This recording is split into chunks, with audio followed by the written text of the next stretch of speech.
अस्सलाम वालेकुम प्यारे बच्चों, कैसे हैं आप लोग। उम्मीद करती हूँ कि खैरियत से होंगे। आज हमारा तीसरा लेक्चर है जिसमें हम लोग सबक फतह मक्का के सवाल नंबर 2 और 3 जो है तफसीली सवाल जवाबात, उसके सवाल जवाबात करेंगे। आप लोग अपनी किताब का सफ़ा नंबर 29 खोलें। इसमें सवाल नंबर 2 लिखा हुआ है, आप लोगों का सुलह हुदैबिया के ख़त्म होने से कुरैश क्यों परेशान हो गए।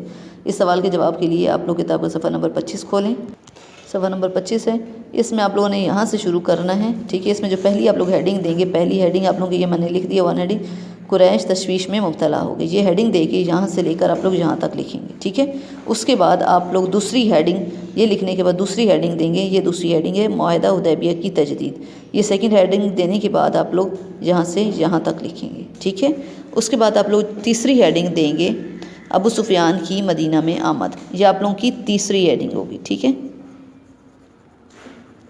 यहाँ से ले फिर ये तीसरी हेडिंग देने के बाद फिर आप लोग यहाँ से लिखना स्टार्ट करेंगे। यहाँ से लेंगे, अबू सुफियान अपने ग़ुलाम के हमरा मदीना पहुँचा ताकि नबी करीम सल्लल्लाहु अलैहि वसल्लम से मुआहदा हुदैबिया की तजदीद की बात कर सके। जब अबू सुफियान नबी करीम सल्लल्लाहु अलैहि वसल्लम के पास पहुँचा तो आप सल्लल्लाहु अलैहि वसल्लम सहाबा कराम रज़ियल्लाहु अन्हुम की महफ़िल में तशरीफ़ फरमाते। अबू सुफियान ने आप सल्लल्लाहु अलैहि वसल्लम के सामने पहुँचकर मुआहदे की तजदीद की बात की। और इसके बाद आप लोग सफ़ा नंबर 26 खोलें।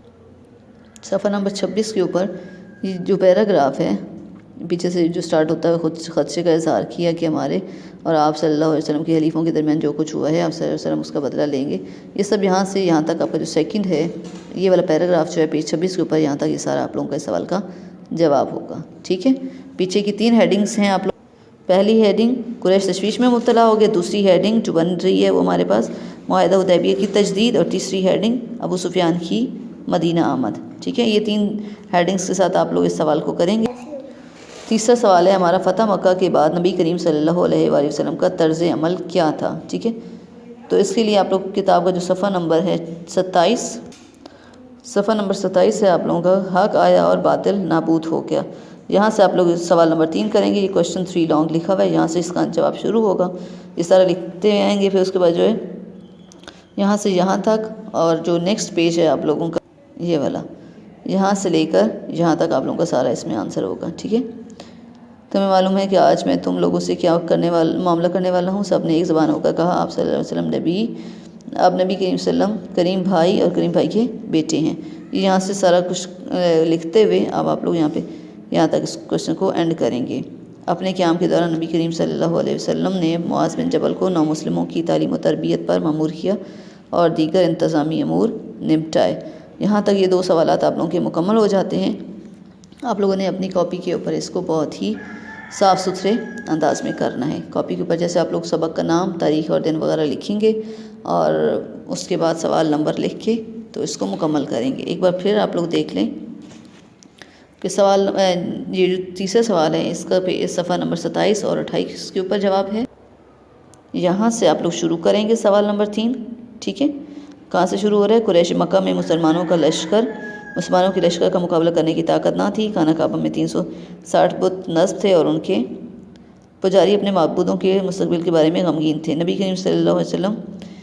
करीम हज़रत मोहम्मद सल्लम की क़यादत में मुसलमानों का लश्कर बगैर किसी जंगो जदल के मक्का में दाखिल हुआ। नबी करीम सल्लल्लाहु अलैहि वसल्लम ने लश्कर को 4 हिस्सों में तकसीम कर दिया था, जो नहायत नज़्म व ज़ब्त के साथ 4 रास्तों से शहर में दाखिल हुआ। लूट मार और कत्ल गारत गरी का कोई वाक़या रूनुमा ना हुआ।